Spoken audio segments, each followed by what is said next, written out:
হরে কৃষ্ণ। আজ শ্রী শ্রী বুদ্ধ পূর্ণিমা। বুদ্ধ পূর্ণিমার এই পুণ্য লগ্নে কৃষ্ণনগর ঘূর্ণি গাঙ্গুলিপাড়ায় অবস্থিত শ্রীগোপাল মন্দিরে আমরা শ্রী শ্রী বুদ্ধ অবতার কাহিনী আলোচনা করছি।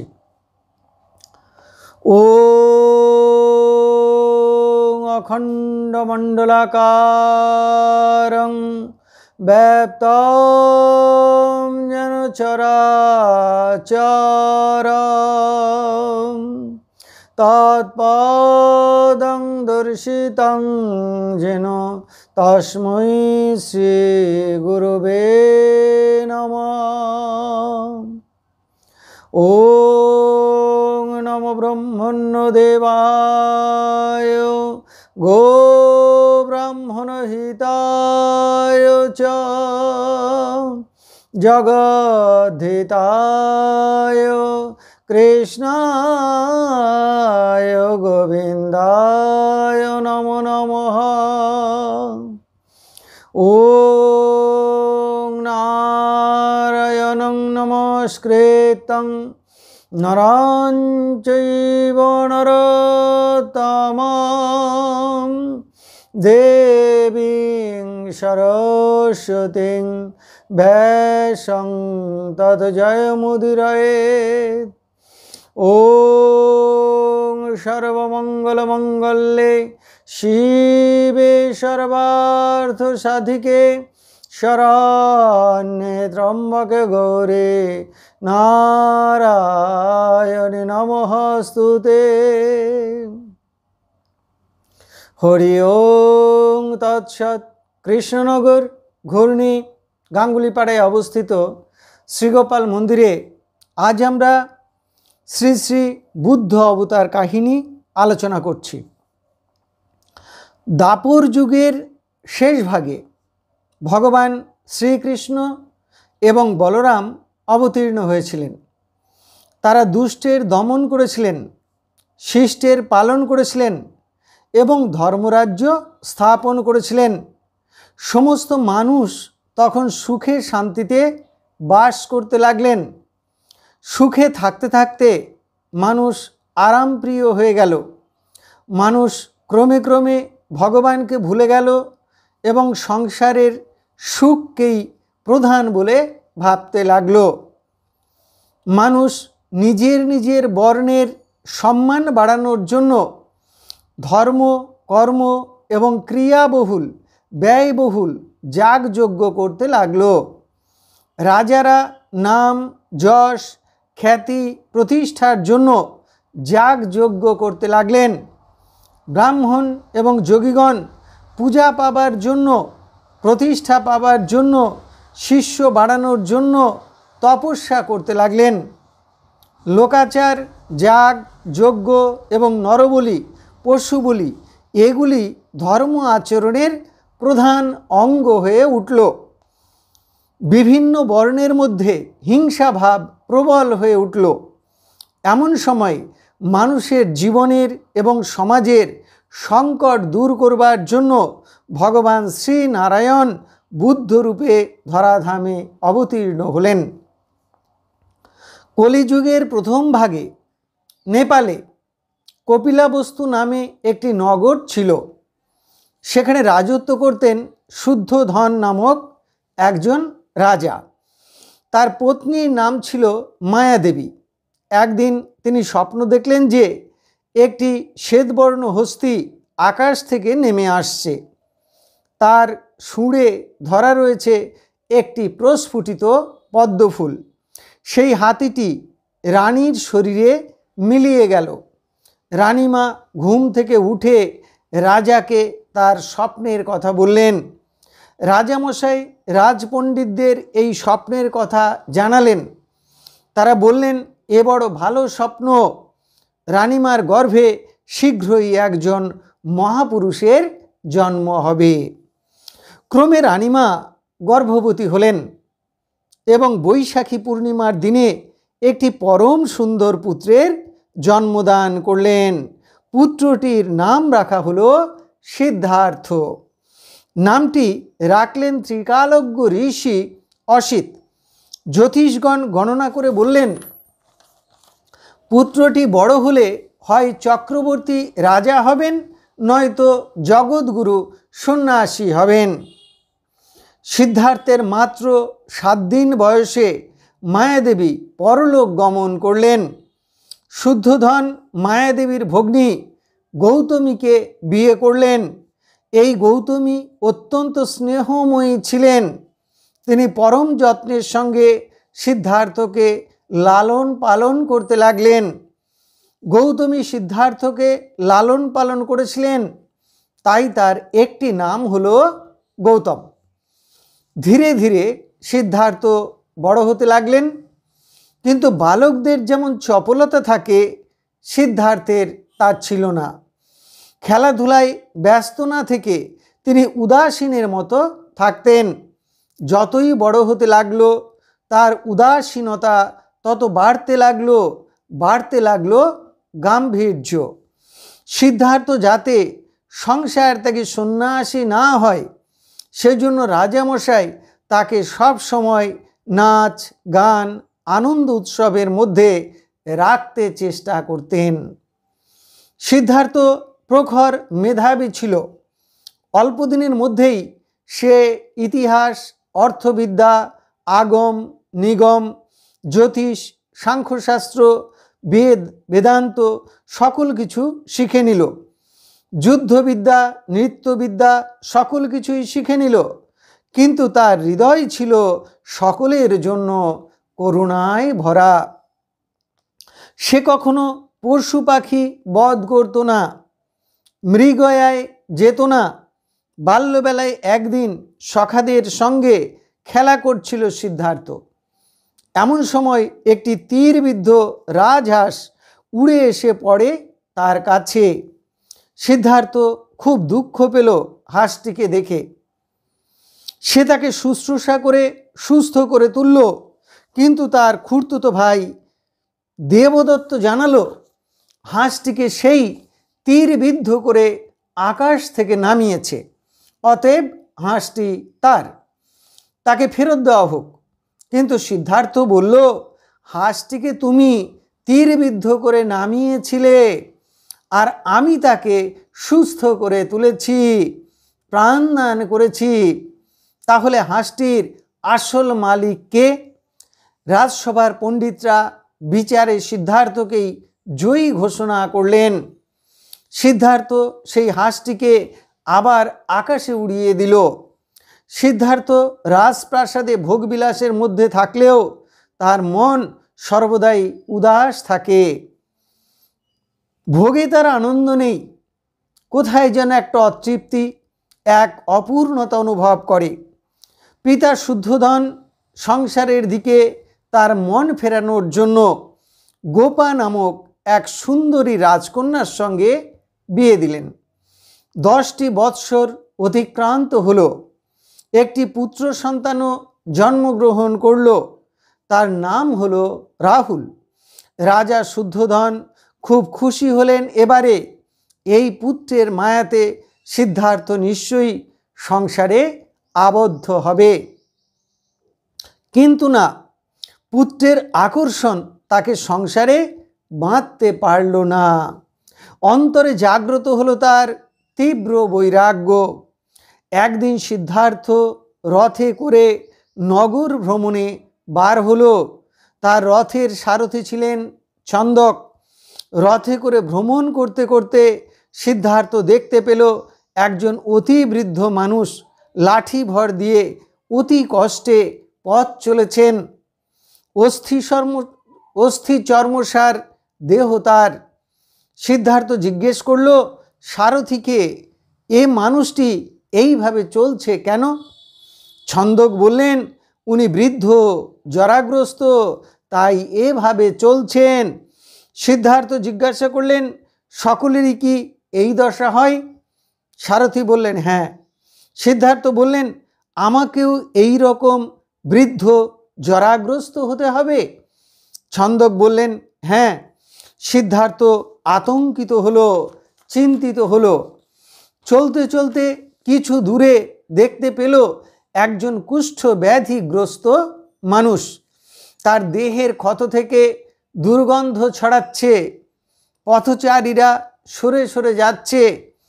সিদ্ধার্থ জিজ্ঞাসা করল, এই ব্যক্তির এমন দশা কেন? ছন্দক বললেন, উনি ব্যাধিগ্রস্ত, তাই এই অবস্থা। শরীর থাকলেই মানুষকে রোগ ভোগে কষ্ট পেতে হয়। সিদ্ধার্থ জিজ্ঞাসা করল, সকলকেই কি এইভাবে রোগে ব্যাধিতে কষ্ট পেতে হয়? ছন্দক বললেন, হ্যাঁ। সিদ্ধার্থ আতঙ্কিত হয়ে উঠল। পথ চলতে চলতে কিছু দূরে গিয়ে দেখতে পেল একজন মানুষকে বাঁশের মাচায় করে কাঁধে করে নিয়ে চলেছে 4 জন লোক। পিছন পিছন তার আত্মীয় পরিজন কাঁদতে কাঁদতে যাচ্ছে। সিদ্ধার্থ ছন্দককে জিজ্ঞাসা করল, এরা কাঁদছে কেন? আর ওই মানুষটিকে ওইভাবে নিয়ে যাচ্ছে কেন? সারথি বললেন, ওই লোকটি মারা গিয়েছে আর তার আত্মীয় পরিজনেরা কাঁদছে। ওই ব্যক্তিকে শ্মশানে নিয়ে যাওয়া হচ্ছে। সিদ্ধার্থ জিজ্ঞাসা করলেন, সকলকেই কি মরতে হয়? সারথি বললেন, হ্যাঁ। শুনে সিদ্ধার্থের মন বিচলিত হয়ে উঠল। পথ চলতে চলতে সিদ্ধার্থ দেখতে পেল একজন মানুষকে, তার পরনে গেরুয়া বসন, দণ্ড কমণ্ডল হাতে, তার প্রসন্ন বদন। সিদ্ধার্থ জিজ্ঞাসা করলেন সারথিকে, ইনি কে? এনার বসন এমন কেন? এনাকে এত প্রসন্ন মনে হচ্ছে কেন? ছন্দক বললেন, উনি একজন সন্ন্যাসী, ভিক্ষা করে জীবন ধারণ করেন। উনি রাগদেশ শূন্য, বাসনামুক্ত, ভগবানকে জানবার চেষ্টা করছেন। ভগবানকে জানলে জন্ম, মৃত্যু, জরা, ব্যাধি অতিক্রম করা যায়, দুঃখের পরিসমাপ্তি হয়, চিরন্তন আনন্দ পাওয়া যায়।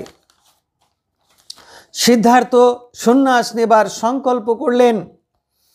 তিনি পিতাকে সে কথা জানালেন, কিন্তু পিতা তার কথায় সম্মত হলেন না। অন্তরে যার পরম বৈরাগ্য, মায়া দ্বারা তাকে বাঁধবে কে?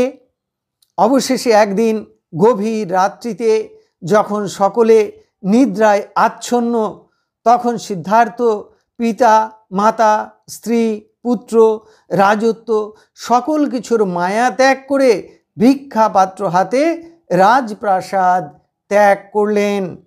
সৌম্যমূর্তি, জ্যোতিবেশ, ভিক্ষাপাত্র হাতে গৌতম চলিছে বৈশালীর রাজপথে। তিনি অনেক যোগীর নিকটে দীক্ষা নিলেন, যোগ সাধনা অভ্যাস করলেন, অনেক রকম সিদ্ধি লাভ করলেন, কিন্তু বুঝলেন এই সকল যোগ সিদ্ধি দিয়ে জন্ম, মৃত্যু, জরা, ব্যাধিকে অতিক্রম করা যাবে না। তাই তিনি পরম মুক্তির পথের সন্ধান করতে লাগলেন। অবশেষে তিনি নৈরঞ্জনা নদীর তীরে উরুবিল্ল গ্রামে এসে পৌঁছলেন। একটি বটবৃক্ষের নিচে বসে গৌতম তপস্যায় বসলেন, তপস্যা করতে লাগলেন। 6 বৎসর ধরে তিনি সেখানে বসে তপস্যা করলেন, কিন্তু পরম সিদ্ধি লাভ হলো না। তার শরীর দুর্বল হয়ে পড়ল, ক্ষীণ হয়ে গেল। তিনি নৈরঞ্জনা নদীতে স্নান করে নদীর তীরে বসে রইলেন। এমন সময় সুজাতা নাম করে এক রমণী এসে তাকে দেখতে পেলেন। তিনি তাকে দেখে অরণ্য দেবতা বলে ভাবতে লাগলেন। তিনি পায়েস রান্না করে এনে সিদ্ধার্থকে নিবেদন করলেন। তিনি সেই পরমান্ন গ্রহণ করে তৃপ্ত হলেন, দেহ মনে বল পেলেন। তিনি পুনরায় সেই আসনে বসে ধ্যানমগ্ন হলেন। এইবারে তিনি পরম সিদ্ধি লাভ করলেন। তার অন্তরের সকল সংশয়, সন্দেহ দূর হলো, সকল মায়া মোহ দূর হলো। প্রজ্ঞায়, জ্যোতিতে, জ্ঞানে তার হৃদয় ভরে উঠল। দুঃখের কারণ তিনি জানলেন, কি করে দুঃখ দূর করা যায় তাও তিনি জানলেন। তিনি পরম বোধি বা পরম জ্ঞান লাভ করলেন। তার নাম হলো বুদ্ধ, ভগবান বুদ্ধ। সে স্থানটির নাম হলো বুদ্ধ গয়া, আর তার প্রচারিত ধর্মের নাম হলো বৌদ্ধ ধর্ম। তিনি মুক্তি বা মোক্ষ লাভের জন্য 8টি পথের নির্দেশ দিলেন। এগুলিকে বলে অষ্টাঙ্গ মার্গ।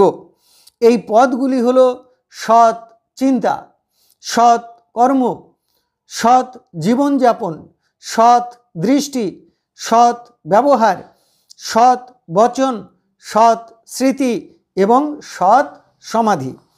এই 8টি পথ যদি কেউ অনুসরণ করেন তাহলে তিনি নির্বাণ বা মোক্ষ বা মুক্তি লাভ করবেন। পরম সিদ্ধি লাভ করবার পর ভগবান বুদ্ধ তার ধর্ম প্রচার শুরু করলেন। তিনি প্রথম তার ধর্ম প্রচার করলেন সারনাথে, তারপরে কাশীতে, তারপরে রাজগৃহে। রাজগৃহে গিয়ে তিনি রাজা বিম্বিসারের আতিথ্য গ্রহণ করলেন। সেখানে দেখলেন যে অপুত্রক বিম্বিসার পুত্র কামনায় যজ্ঞ করছেন। দেবতাকে সন্তুষ্ট করবার জন্য পশু বলি দেবার ব্যবস্থা করেছেন। বুদ্ধদেব প্রথমে নিষেধ করলেন, কিন্তু তার নিষেধ না শুনতে চাওয়ায় তিনি নিজেই যূপকাষ্ঠের দিকে এগিয়ে গেলেন। তার এই কাণ্ড দেখে রাজা বিম্বিসার তার চরণে লুটিয়ে পড়লেন। রাজ পরিবারের সদস্যরা সবাই তার শিষ্যত্ব গ্রহণ করলেন। এই সংবাদ শুনে রাজা শুদ্ধোধন বুদ্ধদেবকে তার রাজধানীতে আমন্ত্রণ জানালেন। বুদ্ধদেব ভিক্ষাপাত্র নিয়ে রাজদ্বারে উপস্থিত হলেন। রাজা শুদ্ধোধন করজোড়ে সন্ন্যাসী পুত্রকে প্রণাম করলেন। মাতা গৌতমী অশ্রুসজল নেত্রে এসে দাঁড়ালেন পুত্রের সম্মুখে। বললেন, পুত্র, কি ভিক্ষা দেব আমি তোমাকে? বুদ্ধদেব কহিলেন, ভিক্ষা দেহ মন, যে মন কামনা করে বিশ্বের কল্যাণ, যেই মন সর্বভূতে হয় প্রসারণ, যার পরিমাণ গণ্ডি নাই তো কখন। স্ত্রী গোপা এসে ভক্তিভরে প্রণাম করলেন। পুত্র রাহুল এসে পিতৃপদে প্রণাম করলেন। বুদ্ধদেব তাকে মঙ্গল হোক বলে আশীর্বাদ করলেন।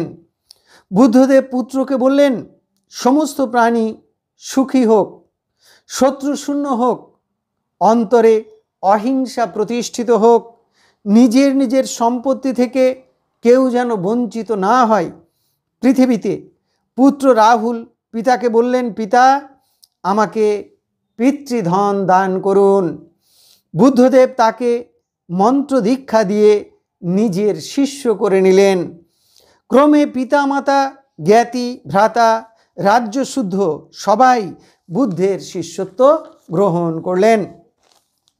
বুদ্ধদেব একবার ভ্রমণ করতে করতে দক্ষিণগিরিতে উপস্থিত হলো। সেখানে একনালা গ্রামে একটি বাড়িতে ভিক্ষার জন্য উপস্থিত হলো। সেই গৃহকর্তার নাম ছিল ভরদ্বাজ নাম করে একজন ব্রাহ্মণ। তিনি কৃষিকাজ করে সংসার চালাতেন। সন্ন্যাসী বুদ্ধদেবকে দেখে তিনি ভীষণ রেগে গেলেন। বললেন, কি জন্য সন্ন্যাসী হয়েছ তুমি? নবীন যৌবন, সুঠাম দেহ, ভিক্ষা করে খাও কেন? কাজ করতে পারো না? এই সব আমার পছন্দ হয় না। আমার অনেক জমি জায়গা আছে, তুমি ভিক্ষা না করে আমার ক্ষেত চাষ করে জীবন যাপন করো। তার কথা শুনে বুদ্ধদেব বললেন, আমারও তো কৃষিক্ষেত আছে, আমিও তো জমি চাষ করি। আমার জমি কি জানো? যারা সত্যপরায়ণ ব্যক্তি তাদের হৃদয়ই হলো আমার চাষের ক্ষেত। আমি কিভাবে চাষ করি জানো? ধারণারূপ ফলক লাগাই বিনয় রূপ লাঙলে। আমার চাষের বলদ হলো বীর্য, ব্রহ্মচর্য পালন, আর জোয়াল হলো মন। বীর্যরূপ বলদের কাঁধে মনরূপ জোয়াল চাপাই, আর হৃদয়রূপ ক্ষেত্র বা জমি চাষ করি। শ্রদ্ধারূপ বীজ বপন করি, আর সেই ক্ষেত্রে নির্বাণ বা মুক্তি বা মোক্ষরূপ ফসল ফলে। জরা ব্যাধি মৃত্যু থেকে চাষি মুক্ত হয়। বুদ্ধদেবের কথা শুনে চাষি ভরদ্বাজ ভাবছেন ইনি তো কোনো সামান্য সন্ন্যাসী নন। তিনি জানতে পারলেন যে ইনি ভগবান বুদ্ধদেব। সপরিবারে তিনি বুদ্ধের চরণে শরণাগত হলেন। এইভাবে সারা দেশ ভ্রমণ করে বৌদ্ধ ধর্ম প্রচার করলেন তিনি। লক্ষ লক্ষ মানুষ তার আশ্রয় গ্রহণ করলেন। যখন তার বয়স হলো 80 বৎসর, তখন কুশীনগরীতে তিনি মহানির্বাণ লাভ করলেন। তার জন্ম হয়েছিল বৈশাখী পূর্ণিমায়। তিনি সিদ্ধি লাভ করেছিলেন বৈশাখী পূর্ণিমায়। তিনি মহানির্বাণ লাভ করেছিলেন বৈশাখী পূর্ণিমায়। সেই ভগবান বুদ্ধের চরণে আমাদের কোটি কোটি ভক্তিপূর্ণ নমস্কার। তিনি আমাদের শুদ্ধা ভক্তি দান করুন, ব্রহ্ম জ্ঞান দান করুন, মুক্তি মোক্ষ দান করুন, সকলের কল্যাণ করুন, মঙ্গল করুন। ভগবান বুদ্ধের চরণে কোটি কোটি নমস্কার।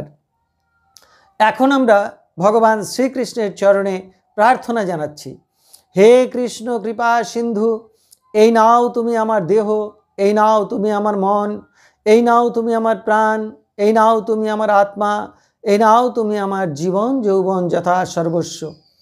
হে কৃষ্ণ কৃপা সিন্ধু, এই দেহ মন প্রাণ আত্মার দ্বারা অনুষ্ঠিত সমস্ত কর্ম তোমার কর্ম, এ সমস্ত কর্মের ফল তোমার।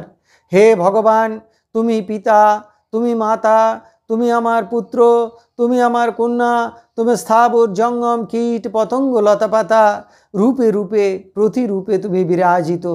তুমি ব্যতীত এই ত্রিভুবনে আর কিছু নেই। হে ভগবান, তোমার আতুল চরণে কোটি কোটি নমস্কার। তুমি আমাদের শুদ্ধা ভক্তি দাও, ব্রহ্ম জ্ঞান দাও, সকলের কল্যাণ করো, মঙ্গল করো। হরে কৃষ্ণ।